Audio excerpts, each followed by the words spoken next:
قل ان الذين يفترون على الله الكذب لا يفلحون.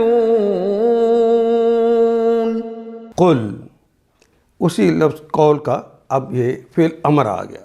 قل، کہہ دیجئے، ان الذین یفترون، ان بے شک، الذین وہ تمام اشخاص، یفترون افطرا یفتری افتراءً باب افتعال ہے، جہاں اہتمام کے ساتھ کوئی بات کی جاتی ہے تو اس کو فعل یفعلو کے وزن پہ نہیں کہا جائے گا. افطرا یفتری جو کہا گیا ہے یہ باب افتعال ہے.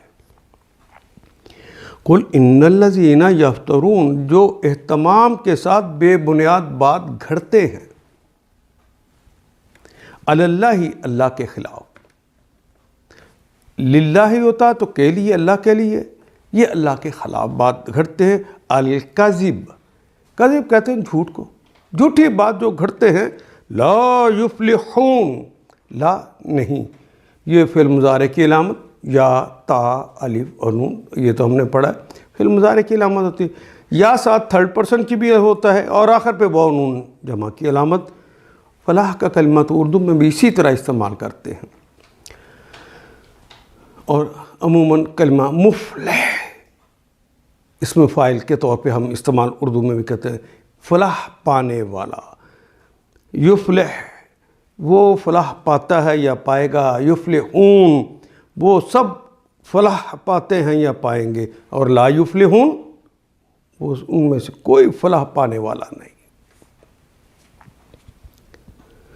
اے محمد صلی اللہ علیہ وسلم، اے نبی معظم، انہیں کہہ دیجئے کہ جو لوگ اللہ پر جھوٹے افطرا باندھتے ہیں، یعنی باقاعدہ پلاننگ کر کے اہتمام کے ساتھ جھوٹی بات گھڑتے ہیں، وہ ہرگز فلاح نہیں پا سکتے.